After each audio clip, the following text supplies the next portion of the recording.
Hello बच्चों, कैसे हो आप सब। उम्मीद करते हैं आप लोग अच्छे होंगे। मैं हूं कुमार हीरो सर और जैसा कि आप लोगों को पता है कि अभी मैं आप लोगों के लिए क्लास 10th का मैथ्स का वीडियो बना रहा हूं, जिसमें कि हम आपको याद दिला दें कि अभी हम आपको वास्तविक संख्या यानी कि पहला जो चैप्टर है क्लास 10th मैथ्स का, जिसमें कि आज हम आपको बताने वाले हैं 1.2 के बारे में। जो भी क्वेश्चन 1.2 का होगा सारे क्वेश्चनों को हम एक एक कर डिस्कस करने वाले हैं।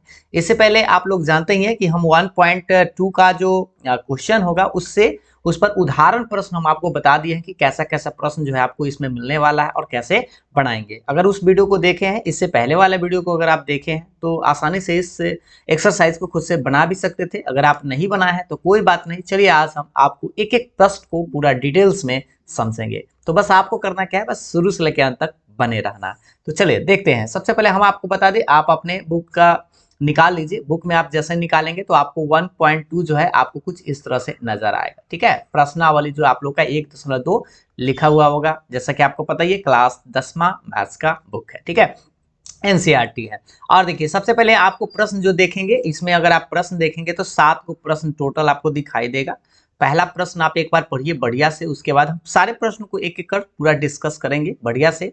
अगर आप कुछ बनाए हैं, कहीं पे कोई डाउट हो गया है तो आसानी से इस चीज को आप समझ पाएंगे। ठीक है, देखिए निम्नलिखित संख्याओं को अभाज्य गुणनखंडों के गुणनफल के रूप में व्यक्त करना है। ठीक है, यानी कि एगो में 5 गो सवाल है और सबको खंडित करना है। खंडित करना हम आपको पिछले वीडियो में भी बताए हैं, जैसा कि आपको याद होगा अभाज्य गुणनखंड द्वारा कैसे खंडित करते हैं। ठीक, और एलसीएम एचसीएफ कैसे निकालते हैं। तो चलिए हम एक एक क्वेश्चन को पहले देखते हैं बारी बारी से।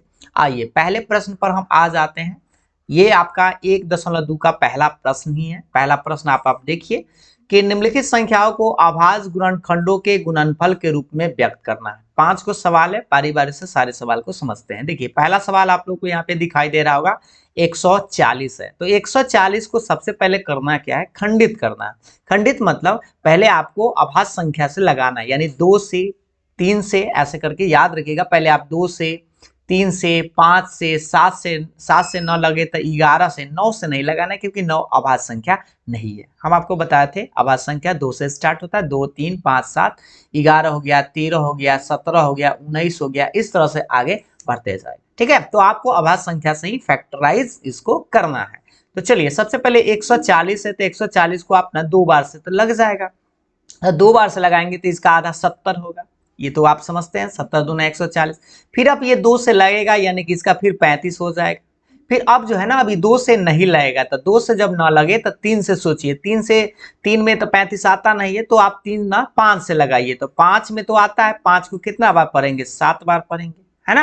अब फिर आप 7 आ गया तो 7 को 1 बार पढ़ेंगे, यानी कि खंडित तो आप कर दिए। तो 140 को जो आप अगर खंडित किए तो आपको क्या मिला, 140 बराबर, देखिए ध्यान से, इसमें जो आपको मिला है उसी चीज को आपको फोकस करना है। क्या कि दो एक बार फिर एक बार, यानी दो बार है तो आप ऐसे लिखेंगे 2 को 2 बार, मतलब 2 पर पावर 2।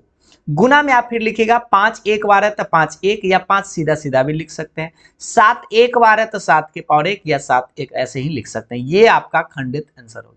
2 नंबर आपको आसानी से मिल जाएगा। ऐसा प्रश्न अगर आपसे पूछता है 10वां क्लास में, एक सवाल जो है आपसे ऐसे पूछा जाता है कि गुणनखंड रूप में लिखिए, या इसी में आपका 2 की पावर घात बताइए, 3 के पावर घात बताइए, ऐसे करके आपसे सवाल पूछता है। ठीक है, दूसरा सवाल एक बार देखेंगे, आपको जल्दी में समझ में अब आ जाएगा, बहुत जल्दी में, कि 156 है भाई। तो 156 को हम लोग खंडित करेंगे तो सबसे पहले 2 से लगाएंगे। ठीक है, तो 2 से लगाएंगे तो ये 78, यानी कि 2 से आप भाग दीजिएगा। 156 में 2 से भाग देना है तो 7 दूनी 14 1, 8 दूनी 16, यानी 78 बार में लगेगा। 78 को फिर से आप 2 से भाग दे सकते हैं, तो 2 से देंगे तो ये 39। अब जो है ना 2 से नहीं लगेगा, नहीं ना लगेगा, आपको पता है। अब 3 से लगाइए, तो 3 से जब लगाएंगे तो ये 13 39, यानी 13, फिर 13 से लगाएंगे यानी 13 एकम 13। ये फैक्टर हो गया, गुणनखंड कर दिए। अब इसी को आप सजा के लिख दीजिए बड़ी आसानी से। अब आप समझ पाएंगे 2 कै बार है, 1 2, यानी 2 के पावर 2, और 3 एक बार है, और फिर 13 एक बार है, यानी 13 के पावर 1, ऐसे आप लिखकर छोड़ दीजिएगा। बस आपको उतना ही खंडित के रूप में, गुणनफल के रूप में ही लिखना है। यही आपका आंसर हो गया। ठीक, तो 2 प्रश्न तो आपको बड़ी आसानी से समझ में आ गया होगा। बस खंडित करते जाना है आराम से। खंडित करने का नियम यही है, पहले 2 से लगाइए, 2 से ना लगे 3 से लगाइए, 3 से ना लगे 5 से, 5 से ना लगे 7 से, भाग दे दे के देखिए, जिससे लग जाए उसे आप लगाते चल जाइए। ठीक, अच्छा, लेकिन सबसे पहले छोटा 2 से ही लगाने का प्रयास करिएगा। अब आते हैं तीसरे नंबर सवाल की तरफ। ठीक है, तो देखिए भाई तीसरा सवाल आ जाइए। तीसरा सवाल थोड़ा सा खंडित करना पड़ेगा बढ़िया से, एक बार देखिए भाई तीसरा सवाल 38 से ये है, देखिए 3825 है, यानी 3825 को सबसे पहले 2 से लगाने का सोचे हम लोग। तो 2 से जब लगाएंगे तो 2 से 5 तो कटता नहीं है, तो 2 से तो होगा नहीं, 3 से लगा कर देखिए भाई। तो 3 से लगाने का एक नियम है, आपको हम बता देते हैं, सबको ना जोड़ कर देखिएगा, 3 और 8 11, 11 2 13, 13 5 18। अगर सब अंक को जोड़कर 3 से पूरा पूरा कट जाए, जैसे 18 आया, जोड़ के आया ना, तो 18 तो 3 से कटता है, इसका मतलब ये 3 से पूरा पूरा कट जाएगा। ये आइडिया आपको लग जाएगा भाई, ठीक है, इस तरह से आप सोच सकते हैं। तो ये तो आपको समझ में आया कि भाई 3 से ये लग जाएगा। तो 3 से जब लगाएंगे तो पहले आपको भाग देना है, ठीक है। जैसे भाग देंगे तो 3825 में 3 से भाग देंगे तो ये लगेगा 1275। यहाँ पर थोड़ा सा आपको जल्दी में समय बचाने के लिए आपको पहले से ही कर दिया गया, ताकि आपको दिक्कत न हो, समय ज्यादा आपको न लगे, ठीक है।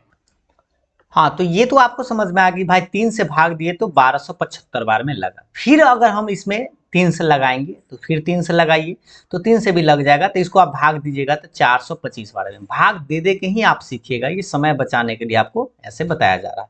फिर अब 3 से लगाइएगा तो 3 से ही भाग नहीं लगेगा, तो अब आपको लगाना है 5 से। कैसे लगाना है? 5 से। तो 5 से इसमें अगर आप भाग दीजिएगा तो आएगा 85 बार में, 8 पचे 40 और 5 पचे 25 कर जाएगा। फिर अब 5 से लग सकता है 17 पचे 85, यानी 17, ऐसे 5 के 17 बार पढ़ेंगे तो आ जाएगा। फिर आप डायरेक्ट कितना लगा सकते हैं? 17 से लगा सकते हैं, 17 को एक बार में। तो सबसे पहले आपको ऐसे ही खंडित करना है, पहले 2 से, पहले न लगे तब 3 से, न लगे तब 5 से, न लगे तब 7 से, और उसी तरह से आपको आगे पढ़ते जाना है। अगर न लगे तब, नहीं तो लगे तो आपको लगाते जाना है जब तक कि पूरा खंडित न हो जाए। और जैसे ही खंडित हो गया तो अब आप बताइए 3825 को आप क्या लिख सकते हैं? देखिए इसमें कि भाई 3 कितना बार आया है, एक बार काउंट करिए, 1 2, यानी 3 2 बार है, तो इसको आप ऐसे लिखिएगा 3 के पावर 2। फिर देखिए 5 यहाँ पे 2 बार है, तो 5 के पावर भी आप 2 लगाएंगे। और 17 एक बार है, तो 17 या 17 के पावर ज्यादा से ज्यादा चाहे तो 1 आप दे सकते हैं, ठीक है। तो ये हो गया इसका गुणनखंड, ठीक है, ऐसे लिख देंगे। अब एक और सवाल इसमें था, चौथा नंबर, पहले इसको देखते हैं। 5005 है, तो 5005 है, तो सबसे पहले ना 2 से तो लगने वाला बात है नहीं, 3 से लगा कर देखेंगे तो 5 और 2 10 हो जाएगा। 10 से आपको बताया था, 3 से कब लगेगा? जब जोड़ के 3 से कट जाए, तो जोड़ेंगे इसको ना, अंक बाई अंक जोड़िएगा तो 10 आएगा। तो अंक 10 तो 3 से कटता नहीं है, तो 3 से मत लगाइएगा, एक केदा 5 से लगा कर देखिए भाई। तो 5 से जब लगाएंगे तो ये लग जाएगा, मतलब भाग दीजिएगा ना, तो 1000 एक बार में कटेगा। अब जो है ये 2 से तो लगा ही नहीं सकते हैं, 5 से लगेगा नहीं, तो 5 से आगे बढ़िए, तो यानी कि अब 7 से इसको ट्राई करते हैं। तो 7 से अगर आप इसको भाग दीजिएगा तो 143 बार में लग जाएगा। अब 143 बार को लग गया, तो अब फिर 7 से ना लग के 11 से लगेगा, और 11 को 13 बार पढ़िएगा तो 143 आएगा। गुना करके आप दे दीजिएगा, या आप 11 से भाग दीजिए 143 में, कर जाएगा। फिर आप 13 को आप एक बार पढ़िएगा तो 13 आ जाएगा। यानी कि 5005 को खंडित करेंगे तो हम लोग क्या लिख सकते हैं? ये देखिए 5005 को क्या लिखेंगे, एक बार ठीक से देखिए, 5 एक बार, 7 एक बार, 11 एक बार और 13 एक बार, यानी कि 5 7 11 और 13, बस यही आपका गुणनखंड हो गया। तो कुछ ऐसे सवाल होंगे जो आप लोगों को पहले एगो लगेगा तो एक आगे बढ़ते जाएगा, और खास करके ये जो 5005 था, थोड़ा सा देख लीजिए, 5 से, 7 से, 11 से और 13 से आपको लगने वाला था, और इसको आपको गुना करके ऐसे ही लिख देना, ठीक है।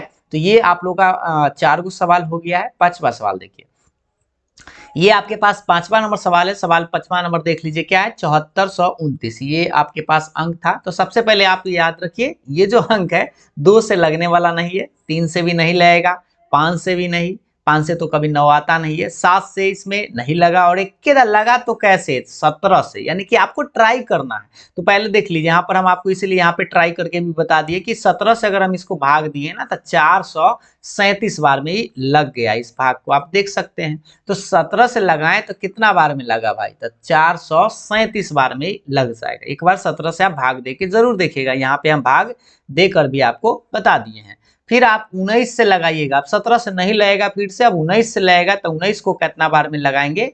23 बार लगाइएगा तो कर जाएगा। देख लीजिए, यहाँ पर हम आपको भाग भी दे दिए कि 19 को 23 कैसे भाग देंगे, 23 बार में कटेगा, ठीक है। ये सब आप भाग देकर चेक जरूर करिएगा खुद से, और तब आपको 23 को एक बार पढ़ेंगे, यानी 23 आएगा। तो इसका जो है ज्यादा से ज्यादा आप क्या लिख सकते हैं, सोच सकते हैं, इसका जो गुणनखंड होगा, यानी कि 7429 को आप क्या लिख सकते हैं? 17 गुने 19 गुने 23 और यही इसका आंसर होगा। ठीक है, तो ये सवाल हमें लगता है कि आप पांचों सवाल आसानी से समझ गए होंगे। एक बार आप खुद से इस सबको जरूर बनाइएगा, इसलिए क्योंकि आपको बनाना है। आप जब बनाइएगा तो आपको परीक्षा में नंबर मिलेगा, क्योंकि हम तो आपको सिखाने का प्रयास कर रहे हैं। ठीक, चलिए, तो पहला प्रश्न जो है आप लोग को समझ में आ गया होगा। आते हैं दूसरे प्रश्न पर।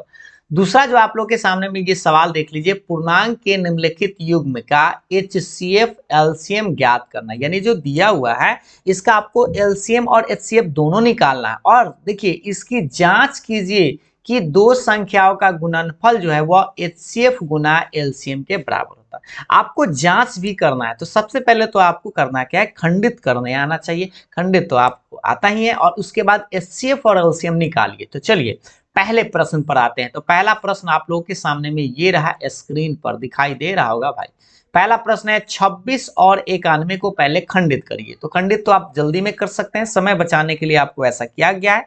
26 को खंडित करेंगे, पहले 2 से लग जाएगा तो 13 बार में लगेगा, फिर 13 को एक बार में आप लगा दीजिए, आपका काम खत्म हो गया। 91 है तो आप जानते हैं कि 2 से तो लगेगा नहीं, इक्केदा 7 से ही लगेगा। 63 91 आप पढ़े होंगे, 7 से लगाएंगे तो इक्केदा 13 बार में, और 13 को एक बार में, यानी 13। अब इसका LCM और HCF दोनों निकालना है। इसका मतलब यह हुआ कि हम लोग 26 को गुणनखंड किए तो क्या मिला, 2 गुना 13। एक तो लिखने की जरूरत है नहीं, तो 2 गुना 13 लिख दिया। 91 को खंडित किए तो हम लोगों को क्या मिला, 7 गुने 13। देखिए 7 है और एगो 13 है, तो 7 गुने 13। अब आपको इसका क्या निकालना है, HCF निकालना है और LCM निकालना है। HCF का मतलब हम आपको बताए थे कि दोनों में जो कॉमन होगा, तो बताइए दोनों में कॉमन तो आपको 13 ही है, इसीलिए इसका जो HCF है वो 13 आ गया। एक लाइन में बात है। HCF मतलब बताए थे जो दोनों में कॉमन होगा उसका छोटा वाला पावर। तो 13 के पावर यहाँ 1 है और यहाँ भी 13 के पावर 1 है, तो 13 एक बार कॉमन होगा। ठीक है, और 2 और 7 तो मिलेगा नहीं, तो उसको छोड़ देंगे। लेकिन अगर हम LCM निकालेंगे, यानी LCM जब निकालेंगे तो पहले मिलेगा उसका बड़ा वाला पावर। तब बड़ा या छोटा तो सेम है, 13 एक बार, तो पहले आप 13 लिख दीजिए। 2 तो नहीं मिला उसको भी लिखना है, और 7 नहीं मिला उसको भी लिखना है, किसी को छोड़ना नहीं है LCM में। लेकिन HCF में सिर्फ मिलता है उसी को लिखते हैं। तो यहां पर आप देख पा रहे होंगे 13 गुने 2 गुने 7, यानी 13 दूनी 26 गुने 7, और 26 में 7 से गुना करेंगे तो 182 आपका आंसर आएगा। तो LCM और HCF तो आप निकाल लिए बड़ी आसानी से, लेकिन यहाँ पर प्रश्न में कह रहा था इसकी जांच भी करना है। जांच क्या करना है कि दो जो संख्या आपको दिले है 26 और 91, इसको गुना करना है, और HCF और LCM जो निकल के आया उसको गुना करना, दोनों का मान बराबर आना चाहिए। तो देखिए जांच यहाँ पे देखिए भाई, तो जांच के लिए आपको कैसे करना है, HCF गुना LCM बराबर A गुना B। A मतलब जो पहला संख्या, और B मतलब दूसरा संख्या। HCF समझते हैं जो अभी आप निकाल के लाए हैं। तो HCF एक बार देखिए, HCF अभी आप निकाल के लाए हैं 13, तो देखिए यहाँ पे हम 13 लिख दिए HCF के सामने। LCM अभी आप निकाल के लाए 182, तो यहाँ पर 182 बराबर A कहने का मतलब पहला संख्या। तो प्रश्न में देख लीजिए पहला संख्या कितना था 26 और दूसरा संख्या 91। तो ऐसे देख लीजिए A के मान 26 और B के मान 91। अब इस दोनों को ना गुना करना होगा। 13 में आप 182 से गुना करिएगा तो आपका आंसर कितना आएगा 1366, और 26 में भी 91 से गुना करिएगा तो यह भी आएगा 2366 है ना, 2366 आपका आंसर आएगा। यहाँ पर हम आपको गुना कर भी दिए हैं, एक बार आप गुना करके मिला भी लीजिएगा, इस तरह से गुना करिएगा, दोनों का आंसर बराबर आएगा। अब जैसे ही दोनों बराबर आ जाए, सत्य हो जाए, तो समझिए आपका जांच जो है वो सत्य है और बनाया हुआ आंसर भी आपका सही है। ठीक है, और ये बराबर आना ही चाहिए, याद रखिए अगर नहीं आता है तो कहीं ना कहीं आप गलती किए हैं। ठीक, तो इस तरह से आप इस सवाल को आपको बनाना था। तो दूसरा का पहला प्रश्न तो आप समझ गए, इसी तरह से आप दूसरा तीसरा भी बना सकते हैं। चलिए हम आपको बनाकर जल्दी जल्दी में आपको बताते हैं। दूसरा प्रश्न सिर्फ समझाना है, बनाया हुआ तो आप समझ पाएंगे जल्दी से। 510 है और 92 है, तो सबसे पहला बात खंडित करिए। तो 510 को 2 से लगाइए तो 255। ये अब तो जल्दी जल्दी में समझ सकते हैं ना, आपको समय बचाने के लिए ऐसा किया गया है। 2 से आप लगाएंगे तो 255, फिर 3 से लगाइए, 2 से लगेगा ना तो 3 से 85 बार में, फिर आप 5 से लगाइए तो 17 पच्चे 85, फिर 17 को एक बार लगाइए तो 17 एकम 17। यानी कि खंडित तो आप जल्दी में कर सकते हैं, एक बार जैसे किया गया वैसे करके आप खुद से देखिएगा जरूर। 2 से 3 से 5 से और 17 से, यानी कि 510 को खंडित किए तो क्या मिला 2 3 5 17। देखिए यही चीज लिख दिया गया यहाँ पे 2 3 5 17। 92 को खंडित करेंगे तो 92 का आधा 46 होता है, 2 से लगाएंगे, फिर 2 से लगाएंगे तो 23 दूना 46 है ना, और फिर 23 से तो 23 से कम 23, यानी कि 92 को हम लोग क्या लिख सकते हैं, पहले एक बार देखिए 92 में 2 कै बार आया है, 2 बार, यानी 2 के पावर 2, और 23 तो 1 के बार है, यानी 23 गुना 1, ये वाला आपका खंडित हो गया। लेकिन हम लोग को एचसीएफ और एलसीएम निकालना है भाई, तो एचसीएफ देखिए, एचसीएफ मतलब दोनों में जो मिलता है, तो दोनों में क्या मिलता है आप खोजिए, ये दोनों में, तो एक बार देखेंगे बढ़िया से तो आपको दिखाई देगा, ये दोनों में अगर आप चलिए दोनों में देखिए, यहाँ पे मिलने वाला भाई जो ये चीज दिखाई रहा है 2 है और ये में 2 स्क्वायर है, तो जो छोटा वाला पावर होता है ना उसी को लिखते हैं, तो 2 के पावर 1, यहाँ पर पावर कुछ ना तो 1 होगा ना, तो छोटा वाला पावर एचसीएफ में लिखिएगा, क्योंकि यहाँ 2 गो है, यहाँ 1 गो है, तो 1 गो न मिलेगा, इसलिए 1 गो लिखेंगे, ऐसे भी आप समझ सकते हैं, तो एचसीएफ हो गया। एलसीएम मतलब जो मिले सो और न मिले सो, तो देखिए यहाँ 2 के पावर 2 और 2 के पावर 1 है, तो मिलेगा तो एगो न मिलेगा तो उसको भी बड़ा वाला पावर यहाँ पे लिखा जाता है, ठीक है। एलसीएम में तो बड़ा वाला पावर 2 के पावर 2, और न मिलने वाला एगो 3 भी है, एगो 5 भी है, एगो 17 भी है और एगो 23 भी, तो सब लिख देंगे 5, देखिए 3, 5, 17 और 23, और सबको आपको गुना करना होगा, तो गुना करिए। सबसे पहले कैसे गुना किए थोड़ा सा ये भी हम आपको बता देते हैं। देखिए पहले 2 के स्क्वायर 4 और 4 दिए 12 और 12 पचे कितना आएगा 60, यानी कि 60 लिख दिए, और इस 17 में 23 से 17 और 23 छोड़ दिए। फिर आप क्या कि 17 में 23 से गुना करेंगे तो 391 आएगा, गुना करिएगा जरूर, और 391 में 6 से गुना करके ये इतना आएगा, और एगो शून्य आता है, शून्य बैठा दीजिए, ये आपका आंसर आ गया। तो एलसीएम एचसीएफ निकल गया, जांच जरूर करना है आपको, ठीक है। तो जांच के लिए आप क्या करिएगा, एचसीएफ गुना एलसीएम बराबर ए गुना बी। एचसीएफ का मान अभी निकाल के लाए हैं 2, और एलसीएम का मान यहाँ पे दिखाई भी दे रहा है 23,460, और ए का मतलब पहला संख्या, देखिए पहला संख्या क्या है 510, और बी का मान है 92, तो यहाँ पर ए के मान 510, बी के मान 92, एक में 2 से गुना करिएगा तो ये तो सिंपल सी बात है 46,920, और इसको अगर गुना करिएगा 51 में, पहले 92 से गुना कर लीजिए, देखिए 51 में 92 से गुना की तो 46 92 आए, एगो शून्य है तो एगो शून्य बैठा दीजिएगा, यानी कि ये आपका दोनों बराबर आएगा ही आएगा, अंत में सत्य लिख दीजिएगा और आपका आंसर हो गया, ठीक है। आपको जांच करना है, ठीक है, बस टेस्ट सेटिस्फाइड कर देना है, एलसीएम निकाल देना है, एचसीएफ निकाल देना है, लास्ट में आपको जांच जरूर करना है, 2 अंक आपको आराम से मिल जाएगा, ठीक। तो इस तरह से हमें लगता है जल्दी में आपको समझा दे रहे हैं, क्योंकि आप अब तो बना भी सकते हैं खुद से। अब तीसरा सवाल को भी एक बार देख लीजिए जल्दी में, 336 और 54 का खंडित करना है पहले, तो 336 को पहले देखिए भाई, 336 तो 2 बार में लग जाएगा, तो 168 लगेगा, 16 दूना 32, 8 दूना 16 है ना, फिर 2 से लगाएंगे तो इसका 2 से लगाएंगे तो 84, फिर 2 से लगेगा यानी 42 फिर 2 से लगाएंगे तो 21, और अब 2 से नहीं लगेगा तो 3 से लगाइए, 3 7 21, 7 से लगाएंगे तो 7 एकम 7, ठीक। यानी कि हम क्या लिख सकते हैं एक बार देखिए, इसको क्या क्या लिख सकते हैं, 2 का बार 1 1 2 3 4 बार, तो यानी 2 के पावर 4, और 3 एक बार, 7 एक बार, यानी 3 गुने 7, ये तो आपका हो गया खंडित 336 का। 54 का भी देखिए, 54 तो आसान है, 2 से लगाएंगे तो 27 बार में, 3 से लगाए 9, फिर 3 से 3, और 3 से लास्ट में एक बार में, ठीक है। 54 का तब आसान है, आप कर सकते हैं, 2 से लगाएंगे 3 से, तो यहाँ पर 2 एक बार आया है तो 2 को एक ही बार लिखेंगे, 3 लेकिन 3 बार है ना, 3 बार है तो 3 के पावर 3। अब इसका एचसीएफ देखिए भाई, तो एचसीएफ मतलब दोनों में जो मिलता है, तो दोनों में मिलाने वाला देखिए, सबसे पहले इसको मिलाइए ऐसे, तो इसमें जो छोटा पावर होता है ना उसी को एचसीएफ बोलते हैं, तो 2 के पावर यहाँ 4 है, 2 के पावर यहाँ 1 है, तो 2 के पावर 1 के मिलेगा दोनों में, और यहाँ 3 के पावर कुछ ना तो 1 है, और यहाँ 3 के पावर 3 है, तो 3 तो एगो मिलता ही है ना, तो 3 एगो लिखिएगा, और 7 तो मिलता नहीं तो छोड़ दीजिएगा, यानी 3 दूनी इसको गुना कर देंगे तो 3 दूनी 6 आपका आंसर आ जाएगा। एलसीएम में मिलाएंगे तो हम आपको पहले मिलने वाला भी लिखना है, न मिलने वाला भी लिखना है, और बड़ा पावर, तो दोनों में पहले मिलाइए, तो मिलने वाला तो एगो 2 है, तो बड़ा पावर कौन सा है 2 के पावर 4, तो इसलिए 2 के पावर 4 लिखे, और 3 के पावर 3 भी मिल रहा है, लेकिन 3 के पावर बड़ा वाला पावर 3 है, तो 3 के पावर 3, और जो न मिलने वाला उसको भी लिखना है, भूलिएगा मत, 7 को भी आपको लिखना है। तो लास्ट में आप गुना करिएगा 2 के पावर 4 यानी कि 16, 2 का को 4 बार लिख के गुना करिए, 2 दूना 4 दूना 8 दूना 16, और 3 का के 3 बार, 3 3 9 के 27, और ये 7 रहेगा, गुना करिए, इसको आप गुना कर लीजिए, ये 16 में 7 से गुना करिएगा तो 112, और 27 छोड़ दीजिए, और 7 कैसे भी गुना कर सकते हैं, तो इसको गुना करेंगे तो 3024 आपका आंसर आएगा एलसीएम का। तो एचसीएफ एलसीएम ये खुद समझ सकते हैं। अब हम लोग करेंगे इसका जांच, तो जांच में आपको याद है HCF गुना एलसीएम बराबर A गुना B। HCF मतलब अभी आप निकाल के लाए, देखिए 6 आपका आंसर आया था, तो यहाँ पे आप लिखिए 6। एलसीएम अभी आप निकाल के लाए 3024, तो लिखिए 3024। ए मतलब पहला संख्या कितना था 336, अब बी मतलब दूसरा संख्या था 54। तो देखिए ए का मतलब 336, बी का मतलब 54, गुना करिए 6 से इसको गुना करेंगे तो ये आएगा 18,144। गुना जरूर करिएगा, इसमें खुद से गुना करें ना, ये आपका आंसर है, दोनों बराबर आएगा 70 है और ये आपका आंसर हो गया। तो वैसे ही आपको चेक करना है, बड़ी आसानी से कर सकते हैं। उम्मीद है आपको ये प्रश्न समझ में आया होगा और संभवतः आप लोग खुद से भी बना ही दिए होंगे।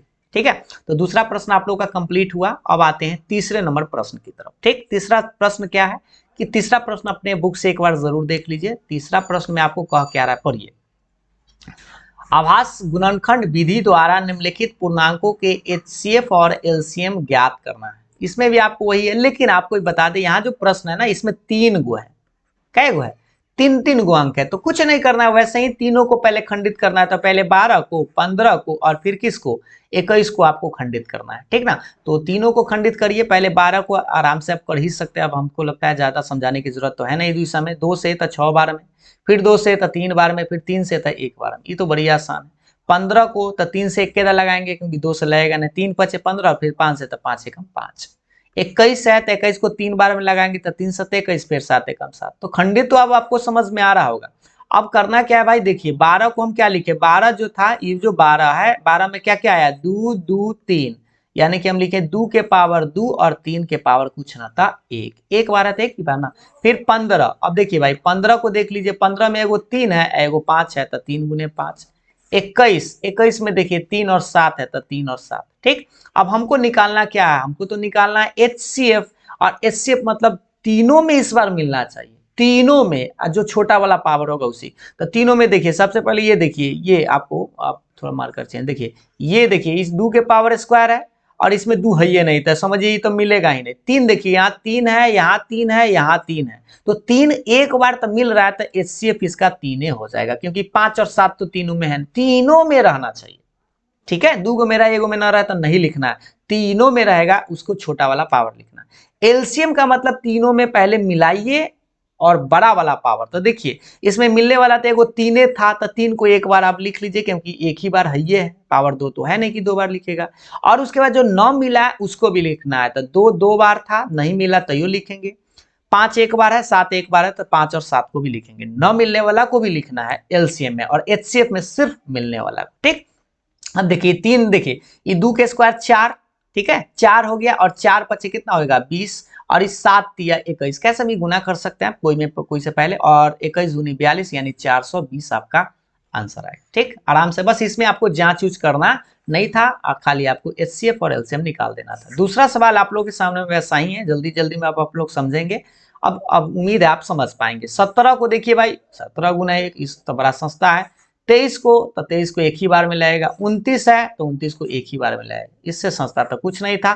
तो देखिए इसको हम लोग क्या लिख सकते हैं, 17 को ज्यादा से ज्यादा 17 गुने 1, 23 को 23 गुने 1, 29 को 29 गुने 1, और तो फैक्टर होगा नहीं। अब इसका एचसीएफ बताइए, तो एचसीएफ मतलब इसमें कुछ मिल रहा है क्या, कुछ ना, लेकिन आप एक तो दुनिया में से कॉमन ले ही सकते हैं, तो इसका जो एचसीएफ होगा 1 होगा। अर्थात ऐसे ही आप याद रखिएगा कि जब भी कोई संख्या में से कोई न कुछ मिले तो समझिएगा कि उसका HCF 1 लिखना है। ठीक, एक तो मिलेगा ही ना, क्योंकि गुना में सबके पास एक तो रहता ही है, इसलिए HCF 1 लिखिएगा, 0 मत लिखिएगा। ठीक ना, एलसीएम मतलब न मिले उसको भी, मिले उसको भी। तो मिले वाला तो 1 के था, तो 1 को छोड़िए और सबको लिख दीजिए, 17 23 और 29। तो 17 23 29 को गुना करिएगा, पहले 17 में 23 से, फिर 29 से गुना करिएगा, आराम से आपका आंसर आ जाएगा। जो आएगा यही आपका आंसर होगा। गुना तो कर ही सकते हैं ना, तो गुना करके एक बार जरूर चेक कर लीजिएगा, 11,339 आपका आंसर आएगा। तो ऐसे ही ये तो सवाल बड़ी आसान था। अब देखिए इसी में आपको बता दें 3 गो सवाल था। तीसरा सवाल देखिए भाई, तीसरा सवाल आप लोगों के सामने भी ये है, 8 8 कहाँ गया भाई, ये देखिए तीसरा सवाल आप लोगों के सामने भी ये है, 8 9 और 25। ये सवाल तो हमें लगता है खुद आप बना सकते हैं, लेकिन फिर भी समझ लीजिए। 8 9 और 25 है, तो 8 को पहले फैक्टर करिए, तो 2 से लगाएंगे तो 4 बार में, फिर 2 से लगाएंगे 2 बार में, फिर 2 से लगाएंगे तो 2 एकम 2। 8 तो खंडित कर ही सकते हैं। 9 को करिए तो 3 तिहाई 9, 3 तिहाई 9, फिर से 3 एकम 3 आ जाएगा, है ना। तो आराम से कर सकते हैं। 25 को क्या लगाएंगे, 5 से लगाएंगे तो 5 5 25, फिर 5 से तो 5 1 5, तो खंडित तो आप कर ही सकते हैं। यानी कि 8 को हम क्या क्या लिख सकते हैं, देखिए एक बार ठीक से, 1 2 3 यानी 2 कै बार, 3 बार। और 9 को जब लिखेंगे तो 3 ही खाली आया है 2 बार, तो 3 के स्क्वायर।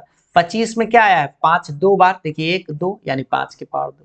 तो एचसीएफ निकालेंगे तो एचसीएफ मतलब दोनों में, एचसीएफ मतलब समझते हैं ना, मॉस, तो दोनों में मिलता है, तो दोनों में बताइए, यहाँ 2 के पावर 3 है, 3 के पावर 2 है, 5 के पावर 2, मिलने वाला कोई अंक नहीं है, तो कोई जब अंक ना रहे तो अभी बताया ना 1 लिखिएगा, ठीक। और एलसीएम मतलब न मिलने वाला और मिलने वाला सब को लिख देना, तो मिलने वाला तो कुछ है नहीं, 1 है तो 1 लिखिए गुना में, तो यू है, न लिखिए तो यू, बात एक है, यानी सबको लिखना होगा। 2 के पावर 3, 3 के पावर 2 और 5 के पावर 2 सबको लिख दीजिए। 2 के पावर 3 का मतलब 8 होता है, पता है, 6 मत बोल दीजिएगा, 2 दूना 4 दूने 8, 3 के स्क्वायर मतलब 9 और 5 के स्क्वायर मतलब 25, और गुना करिए, इसको गुना कर लीजिए, तब 25 में 8 से गुना करिए तो 25 8 है 200 और 9 रहेगा, 9 दूनी 18 यानी 1800 आपका आंसर आएगा, ठीक है। तो इस तरह से आप गुना कर सकते हैं, बड़ी आसान है, आप खुद से एक बार जरूर ट्राई करिएगा, यहाँ पर आपको समझ में आ जाए, जहां पर गलती उल्टी करिएगा यहाँ पे आप देख के समझ सकते हैं। और अब आते हैं 4 नंबर सवाल की तरफ। 4 नंबर सवाल आप लोग के सामने में क्या है, एक बार सवाल जरूर अपने बुक से पढ़ लीजिएगा। सवाल 4 है कि एचसीएफ, देखिए एचसीएफ क्या है, 306,657 का एचसीएफ 9 दिया है, तो एलसीएम आपसे पूछ रहा है 306 और 657 ज्ञात कीजिए, मतलब कि 306 और 657 का एलसीएम क्या होगा। तो अभी आप बताइए कि यहाँ एचसीएफ देले है, एलसीएम पूछ रहा है, और दो संख्या भी देले है, तो संख्या को पहले पकड़िए। तो संख्या, पहला संख्या ए मान लीजिए 306, पहला कई वाला, और दूसरा का संख्या कितना है 657, यहाँ पे देले है ना, कॉमा के रूप में देले, जैसे ऐसे लिखल रहेगा ना ए कॉमा बी एचसीएफ करके, तो समझिएगा ये कॉमा के पहले वाला ए होगा, कॉमा के बाद वाला बी होगा, ठीक। तो ए का मान और बी का मान तो आप समझ गए, तो एचसीएफ भी यहाँ पे दे दिया है कितना 9, देखिए यहाँ पे 9 दिया गया है ना भाई, है ना, 9 दिया गया है, और आपसे एलसीएम पूछ रहा था, एलसीएम का मान हम लिख दिए व्हाट, ठीक। अब आप बताइए, अब आपको एक संबंध बताया गया था कि एलसीएम एचसीएफ में संबंध होता है एचसीएफ ए बी गुना एलसीएम ए बी, मतलब ऐसे भी लिख सकते हैं मौसो ए बी गुना लौसो ए बी, और तब ए गुना बी, दो संख्याओं का गुणनफल। तो एचसीएफ देखिए दिले है क्या, तो एचसीएफ यहाँ पे 9 दिले था, तो इसके जगह पर 9 रख दीजिए, जो मान दिए हुए उसके सामने रखिएगा, जो न दिए उसको छोड़ दीजिए। तो एलसीएम का मान तो नहीं दिए हुए, क्योंकि एलसीएम आपसे पूछ ही रहा है, तो एलसीएम को छोड़ दीजिए सीधा सीधा, ठीक। और ए मतलब पहला संख्या, तो पहला संख्या यहाँ पे 306 दिए हुए है, बी मतलब दूसरा संख्या, तो दूसरा संख्या यहाँ पे 657 लिख दिए। अभी गुना में 9 है तो कहाँ जाएगा, बट्टा में 9, यानी कि ये वाला नंबर मिलेगा आपको गुना में, तो एलसीएम बराबर हो जाएगा 306 गुने 657 बटा 9। अब इसको काटिए, अब इसको थोड़ा सा काटने आपको आना चाहिए, 9 से ये कट जाएगा, इसको काटिएगा ना, तो देखिए 9 तिया 27, इसको एक बार हम काट के बता देते हैं, आराम से काट सकते हैं। देखिए 9 तिया 27 यानी 3 ऊपर 36, 9 चका 36 कट जाएगा ना, तो यानी 34 बार में कट जाएगा, तो इसको काटेंगे तो 34 गुना 657, इसको गुना कर सकते हैं, गुना जब करिएगा तो आपको मिलेगा 22,338, इसको गुना करके भी यहाँ पर हम दिखा दिए, इसको आप चेक कर लीजिएगा, ठीक है। ये गुना है, आप आराम से 657 में 34 से गुना करिएगा, आपका आंसर आएगा 22,338। एक बार गुना खुद से जरूर करिएगा, क्योंकि आपको ही परीक्षा देना है, हमको तो यहाँ पे अभी समझाना था, ठीक है। उम्मीद है आपको जल्दी में समझ में आ रहा होगा, बस हम आपको प्रयास कर रहे हैं, समय भी आपका बचे और जल्दी में आप सीख भी जाए। हाँ, अब चलिए अब अगले सवाल की तरफ बढ़ते हैं। अगला सवाल आप लोगों के सामने में ये रहा, ये देखिए 5 नंबर सवाल थोड़ा सा समझने वाली बात है। जांच कीजिए कि क्या किसी प्राकृत संख्या n के लिए देखिए संख्या 6 के पावर n का अंक 0 पर समाप्त हो सकती है, यानी कि 6 के पावर कितनो रहेगा, उसको जब खंडित करेंगे गुना करके क्या लास्ट में 0 आएगा, ये आपको चेक करना है, ठीक है। तो इस तरह के प्रश्न को कैसे बनाते हैं, सबसे पहले आप क्या करिएगा, जो अंक देले होगा जिसके बारे में कह रहा था 6 के पावर n, तो इसको पहले मान लीजिए दिया गया संख्या क्या है 6 के पावर n। इसमें आपको दो ही चीज ध्यान देना है, इसमें भाषा लिखा आपको ज्यादा लिखना पड़ता है, लेकिन आपको हम बताते हैं उस चीज को ध्यान दीजिएगा, ठीक है। सबसे पहले याद रखिएगा 6 के पावर n है ना, तो यदि 6 के पावर n का अंक 0 पर समाप्त होगा तो यह 5 से विभाजित होना चाहिए। यानी कि लास्ट में 0 पर समाप्त होने का मतलब क्या है कि वो 5 से तक कटिए जाएगा, तो 5 से विभाजित होना चाहिए, और 5 से विभाजित होने का मतलब है इसके खंडित करने में 5 भी आना चाहिए। तो आपको करना क्या है, 6 को पहले खंडित कर लेना है ना, भाज्य गुणनखंड कर लेना। तो यहाँ पर यही चीज अभी भाषा में लिखा गया है कि 6 के पावर n का अगर 0 पर समाप्त होगा, कब, जब ये 5 से विभाजित हो जाना चाहिए। हम वही चीज अभी ऐसे लिख दें, हम जानते हैं कि कोई संख्या 5 से विभाजित कब होता है, जब इकाई का अंक लास्ट में या तो 0 होता है या तो 5 होता है। तब 5 से विभाजित होना चाहिए, मतलब 5 ओकरा में रहना चाहिए गुणनखंड करके। लेकिन आप बताइए 6 के पावर n का, सोचिए आप खुद से, 6 के पावर n को 6 को हम गुणनखंड करेंगे तो क्या लिख सकते हैं, 2 गुना 3, और तो कोई है नहीं, और पावर n रहेगा। तो इसमें कौन कौन सा संख्या आपको दिखाई दे रहा है, 2 और खाली 3, और कोई तो है नहीं, क्योंकि गणित का जो आधारभूत सिद्धांत है उसमें आपको गुणनखंड से ही पता चलता है। तो 2 और 3 का गुणनखंड के अलावा कोई और गुणनखंड होगा जिसमें कि कोई गुणनखंड 5 नहीं है। 5 रहना ही चाहिए, तभी तो 5 से विभाजित होता। तो इसलिए 2 और 3 है तो 5 9 है, और जैसे ही 5 9 है तो आप क्या लिख दीजिएगा, अतः 6 के पावर n अंक 0 पर समाप्त नहीं होगा। ठीक, यानी कि आपको याद रखना है, सिर्फ 5 अगर आएगा उसके गुना में तो समझिएगा कि वह 0 पर समाप्त होगा, अन्यथा नहीं। और 2 तो रहना ही चाहिए, क्योंकि 2 और 5 मिलके ही तो 10 पूरा आएगा ना, 10 मतलब लास्ट में 0 आना चाहिए। तो 5 तो है नहीं, क्योंकि 2 गुने 3 है यानी 5 नहीं है, तो यह समझ लीजिए यह 0 पर समाप्त नहीं होगा। ठीक, इसको 1-2 लाइन बस भाषा लिखना है, आप 1-2 बार चेक करिएगा, आपको समझ में आ जाएगा। बस इतना ही याद रखिएगा कि उसका गुणनखंड करना है शॉर्ट में जल्दी से, और उसमें अगर 5 है, 2 और 5 है तो समझिए 0 पर समाप्त होगा। 2 और 5 के अलावा कोई मतलब 2 और 5 नहीं है तो समझिए नहीं होगा। 2 तो है लेकिन 5 नहीं है तो नहीं होगा। 3 है तो 3 से हमको लेना देना नहीं है, क्योंकि हमको 10 पुराना है, यानी कि फिक्स है कि 2 और 5 रहना चाहिए। ठीक, यानी 2 से 5 से कटना चाहिए, तो कट नहीं रहा, इसलिए ये जो है 0 पर समाप्त नहीं होगा। ठीक, अगले प्रश्न पर आते हैं। अगला जो प्रश्न आप लोगों के सामने में ये है क्या, कि व्याख्या कीजिए कि 17, देखिए 7 गुने 11 गुने 13 प्लस है। यहाँ देखिए सब ध्यान दीजिएगा, सब गुना नहीं है, ये गुना है, ये गुना है और ये प्लस है। ठीक है, एक और संख्या है 7 गुने 6 गुने 5 गुने 4 गुने 3 गुने 2 गुने 1, तब क्या है, प्लस है। तो प्लस और गुना पर ध्यान दीजिए, भाज्य संख्याएं हैं। क्यों, तो भाज्य संख्या का मतलब क्या है कि वो कोई संख्या से कट जाता है, कटता है ना, मतलब एक से भी कटे, कोई ना कोई संख्या से कट जाए, जिसका गुणनखंड एक से ज्यादा 3 से कम 3 को गुणनखंड होना चाहिए। तो सबसे पहले हम लोग करेंगे क्या, इसको चेक करेंगे भाई। देखिए सबसे पहले देखिए पहला संख्या के बारे में डिस्कस करते हैं। तो 7 है, 11 है, 13 है और प्लस में 13।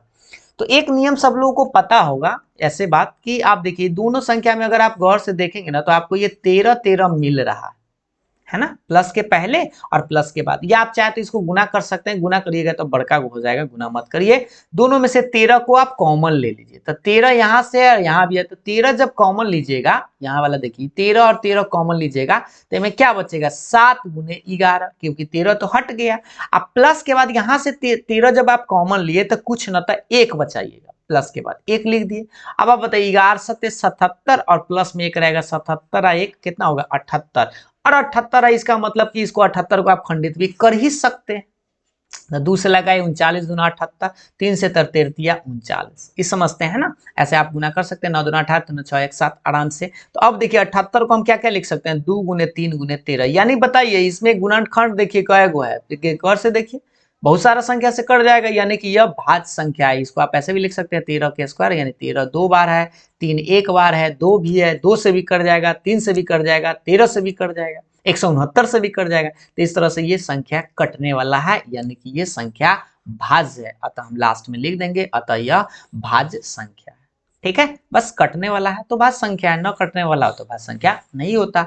चलिए अब इसी को आगे बढ़ाते हैं। ये देखिए अगला सवाल इसी में एक और था, एक और प्रश्न था आपका ये वाला कि दूसरा संख्या क्या था, 7 गुने 6 गुने 5 गुने 4 गुने 3 गुने 2 गुने 1, तब लास्ट में प्लस है। तो आप सेम चीज फॉलो करिए, 5 कॉमन लीजिए, में से 5 में से 5, तो 5 जब कॉमन लेंगे तो 7 6 4 3 2 1 बच जाएगा। तो देखिए 7 6 4 3 2 1 बचेगा। अब प्लस के बाद ये 5 जो था, 5 तक कॉमन ले लिए तो 1 बचाइए।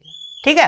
अब आप गुना करना होगा, इसको थोड़ा गुना करिए भाई, कैसे, 7 छक 42, इसको गुना करिए, 4 तिये 12 दूना 24 एकम 24 यानी 24, अब प्लस में 1 रहेगा, 24 में 42 से गुना करना होगा तो 1008, अब प्लस में 1 1009 आया। इसका मतलब 5 गुने 1009 है। इसको चाहे तो खंडित करके चेक भी कर सकते हैं, या आप सोच लीजिए 5 से कटेगा कि नहीं, 5 से कटेगा, 1 से कटेगा, 1009 से कटेगा, इसका मतलब ये तो कटने वाला है, यानी अतः लिख दीजिएगा, अतः यह भाज्य संख्या है। ठीक है, भाज्य संख्या मतलब कि याद रखिएगा जो जिसका कम से कम 3 गुणनखंड होता है। 1 से कटने वाला है ये, 5 से भी कटने वाला है, 1009 से भी कटने वाला है, बहुत सारा संख्या से कटेगा। इसका मतलब क्या है कि यह भाज्य संख्या है। उसको भी ऐसे भी आप पहला का को भी चेक कर सकते थे, देख लीजिए एक बार ध्यान से, ये 2 से भी कटेगा, 3 से भी कटेगा, 1 से भी कटेगा, 13 से भी कटेगा, तो बहुत सारा संख्या से कट रहा है, यानी कि भाज्य संख्या। ठीक, और अभाज्य संख्या केकरा बोले थे, जो सिर्फ एक और स्वयं से कटता है उसको अभाज्य संख्या कहा जाता है। तो यहाँ पर आपको साबित ही करना था कौन सा संख्या, भाज्य संख्या है, यानी कि ये कटने वाला था, इसका मतलब ये सब भाज्य संख्या के उदाहरण थे। ठीक है, तो ये ऐसे आप लिख दीजिएगा।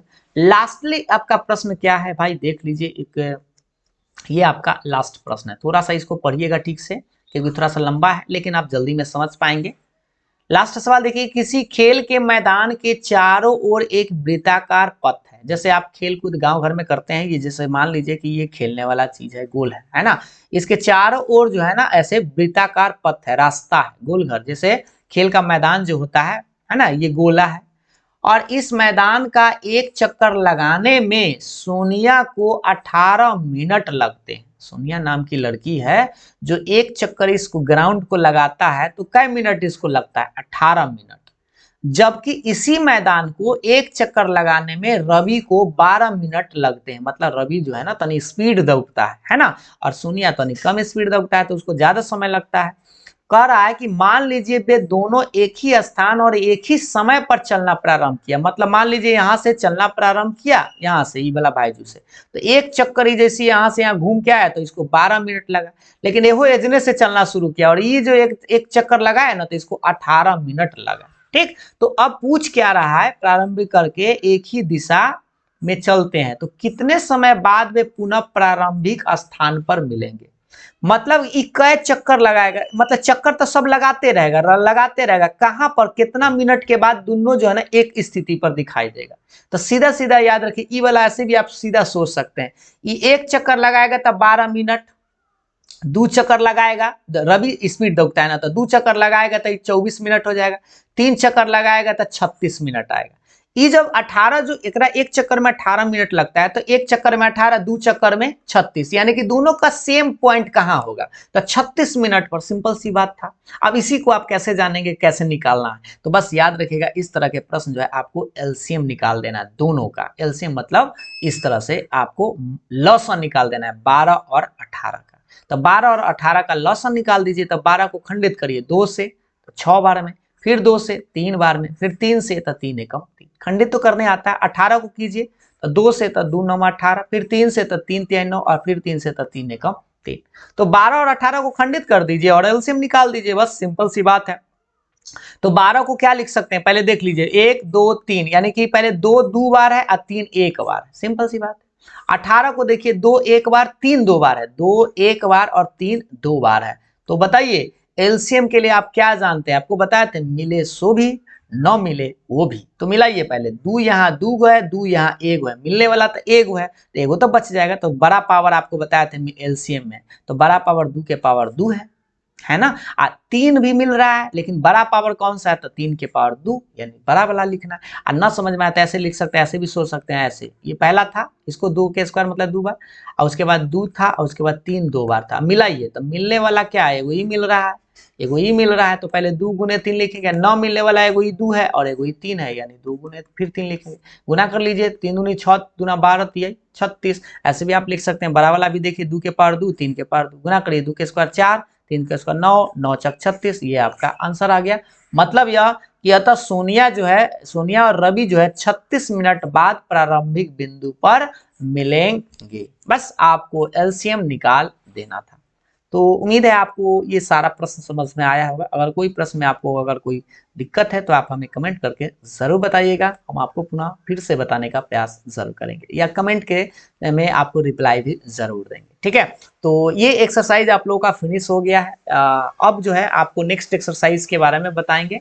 नेक्स्ट एक्सरसाइज में आपको यही पढ़ना है। एक बार यहाँ पे टॉपिक भी आपको दिखाई दे रहा है, अपरिमेय संख्याओं का पुनः भरमण। ठीक है, अपरिमेय संख्या साबित करने के बारे में आपको पढ़ना है। तो अगले वीडियो में हम आपको ये टॉपिक स्टार्ट करेंगे, बताएंगे कि √2 कैसे अपरिमेय संख्या है, √3 √5 कोई भी रूट में रहे वैसे संख्या को कैसे साबित करते हैं, इसके बारे में। तो अगर आपको वीडियो पसंद आया हो तो लाइक जरूर करिएगा और दोस्तों के साथ शेयर जरूर करिएगा। Thank you.